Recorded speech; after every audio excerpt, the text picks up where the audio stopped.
Chapter 74. Hurry, run. A bolt of lightning flashed across the dark sky, and for a moment, the sky and earth were as bright as day. In Siddle's eyes, the thin figure of the child was clearly reflected on the glass door, pressing against the door, causing the lines of his face to be distorted. He seemed very worried, constantly making mouth shapes. But the emotions in the blonde girl's blue eyes were still the same as usual, without any disturbance. There was also no reaction. She raised her eyes to look outside. The important thing was the heavy rain, the howling wind, the piled-up mud and rocks. With the current weather, the problem was not, should we go or not? Right now, they could not leave this hotel. They were here to refer to everyone in the hotel. This child looked thin and haggard, wearing thin clothes, seemed to be the child of a poor family. He probably did not know that the road was blocked, so he reminded the people in the hotel to run away. But this child did not know. From the moment the storm started, it was already determined that no one could escape. No matter what was in the hotel. There were light footsteps beside them. It seemed like Eva, the hotel owner, had finished coaxing the child and then went out. She quietly walked towards Siddle, reached out and touched the window. Is it closed? This window is always easy to break, maybe it was damaged by some small animal. I told Hoyt to fix it, but he kept forgetting.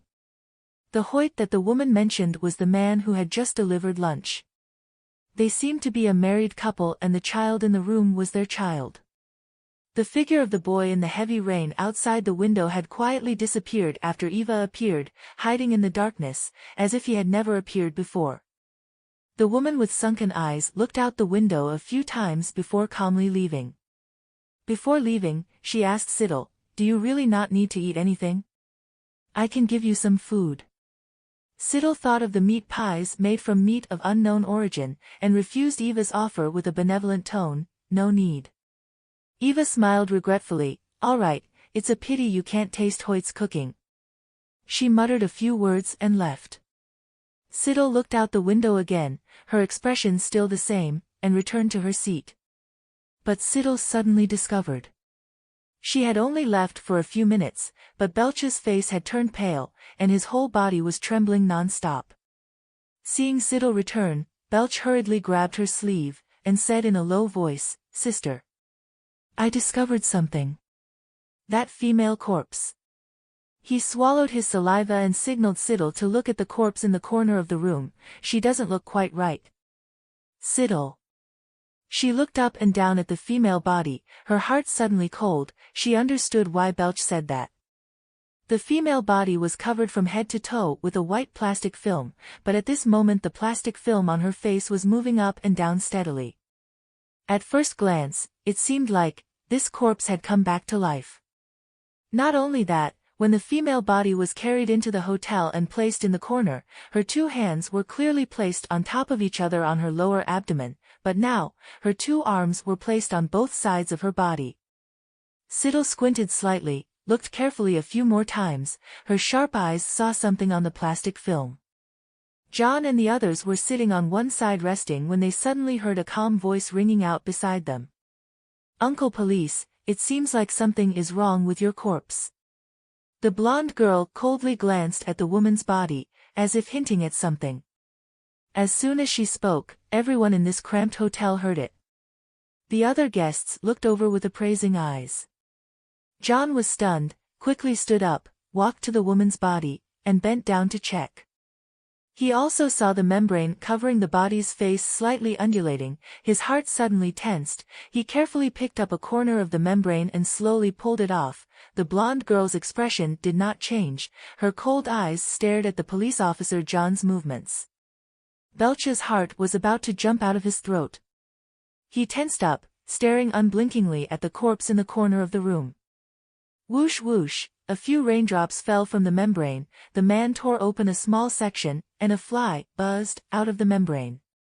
"Why are there flies flying out of the plastic film?" John was momentarily stunned, but before he could understand. On the white face of the female corpse, fresh blood suddenly flowed from one nostril. Another fly stuck its reddish-brown head out of it, fluttered its thin wings on its green body, and flew into the air. Oh my God! Someone let out a soft scream.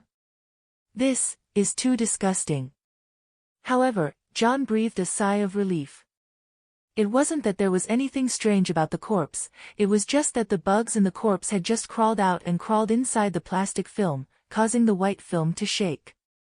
The skin of the female corpse was pale white, its eyelids were slightly open, and one could even see the blue eyeballs inside. She looked like a living person, but John knew clearly that she had been dead for many hours. But John was not completely at ease. Although the body still looked intact, from the flies flying out of her body it could be seen that, the condition of this body was probably much less glamorous than it looked, and it was possible that the inside was filled with maggots. John was a little worried, but he looked at the rainstorm that had not stopped outside, knowing that worrying now would be useless. The other guests couldn't sit still. The first to stand up was Malcolm, who was sitting to the side. After chewing the last piece of meat pie, he took out a napkin to wipe the grease from the corner of his mouth, stood up and walked to the counter, knocking on the name on the counter, "Madam, I'd like a room."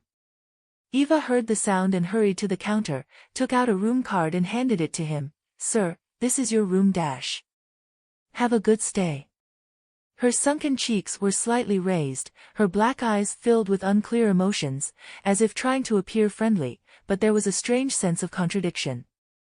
The room card was red on white, with the number 1 written on it, and a key was hanging next to it. Next came the newlywed couple. "Hello," the man in the suit said, "we'd like a room too." Eva took out a room card like before, with the number 2 on it, and a key was also hung beside it. "Malcolm." The man in the suit hugged the girl in the wedding dress, and the three of them went up to the second floor one by one, looking for their own room to rest. Hands on the wall clock ticked. It was now 1:03 p.m. On the first floor, only Siddle and Belch, the ugly man still huddled in the corner without saying a word, and the three policemen. The three Johns looked at each other and laughed helplessly. It couldn't be helped, perhaps not many normal people could eat while sitting in the same room with a corpse that could have something crawl out of it at any moment. John glanced at the others. The indifferent blonde girl and the skinny boy beside her, along with the ugly old man sitting in the corner. They were all people who hadn't eaten yet. Now that he remembered, after entering the hotel, he seemed to have never heard the man in the corner speak. Only then did Ed say, "Do you need to go upstairs to rest?" He pointed to the ceiling above his head. "I don't know how long it will take for the rain to stop, we've been running around all morning. When you're exhausted, taking a nap might be a good choice." Duke thought for a moment, then said, "What about the other body? Should we bring it up?"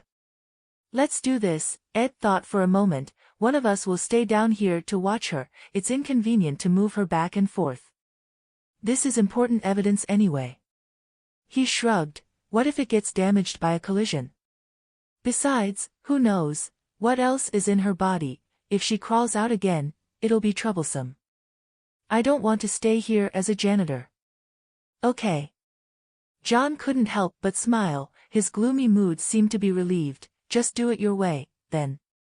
"I'll be the first one," Ed said. "In an hour, one of you guys will go down and watch her for me." "Wait a minute," Belch, who was listening to their conversation, became more and more frightened. After getting Siddle's consent, he spoke up. "Don't you guys see that there's something wrong with that female body?" "What are you talking about?" John and the others looked at Belch, seemingly confused. "It's like this." Belch swallowed, glanced at the female body covered in a white plastic film, and said in a low voice, "Don't you guys realize that the body's position now, and the position she was in when she was first put down are different? When she was placed in the corner, her arms were on her stomach, but now, her arms are on both sides of her body, but none of us have touched them. So, it can only be that the body moved on its own." However, the policemen looked at each other and laughed indifferently. "Hey, young man, is this what you're worried about?" Duke shook his head. "Maybe the arm slid down there on its own. The body can't move." Ed, who was about to take over the task of guarding the body, patted the gun on his belt. even if she gets up, I can still shoot her down with one shot.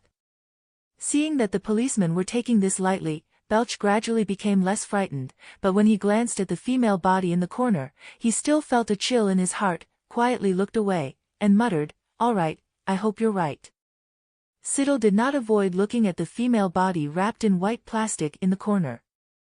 Her eyes did not react, which meant that there were no ghosts in this hotel recently. But she felt like things were not that simple. She looked down, stood up, and walked to the front desk. On the other side, John and Duke did not object to Ed's suggestion. After the group finished discussing, John and Duke also went to the front desk to get the room card number 3. Next was Siddle. The blonde girl stood silently in front of the counter, her blue eyes calmly assessing Eva and the items beside her, then slowly stretched out her slender white fingers to pick up the old room card. The number was 4. Siddle took the key and turned to go up to the second floor. Before leaving the first floor, she looked at the time on the wall clock again. 1:07 p.m. The blonde girl walked up the stairs, her younger brother carrying a suitcase and backpack followed closely behind. First floor. Suddenly, the place was deserted. No one knew that the woman covered in white plastic film who had long since lost all signs of life suddenly tilted her head slightly, her blue eyes unmoving, like a frozen wax statue, staring at the policeman sitting at the table. Ed yawned, not knowing why. He suddenly felt sleepy. He rubbed his eyes in confusion, and glanced at the ugly man in old, tattered clothes still sitting in the corner. What a strange person. Ed muttered a few times in his mind. The owner, Eva, smiled friendly as she walked through the lobby, poured more tea for Ed, chatted a few words, and then hurriedly left with the kettle in her hand. Except for the heavy rain outside the window. Everything looked peaceful and quiet. Ed's spirit, which had been tense because of the heavy rain along the way, finally relaxed. Today, nothing more would probably happen. Sister, maybe nothing more would happen today, right? Belch fell onto the bed, stretching comfortably. The police are right next door to us. Wait until the rain stops, when they finish repairing the road, then we can leave. Siddle stood in front of the old, broken window, silently looking down at the entire deserted town behind the hotel. The terrain here seemed a bit complicated, but it was also easy to hide. She memorized the terrain in her mind, looked at it for a while, and then said, "No, you're wrong. I have a feeling." The blonde girl looked down at the town in the rain, and said softly, "Something will probably happen later. However, I also hope to be able to leave smoothly and not cause any more trouble." After saying that, Siddle couldn't help but sigh, feeling a little depressed. It was obvious that she just wanted to go home at first.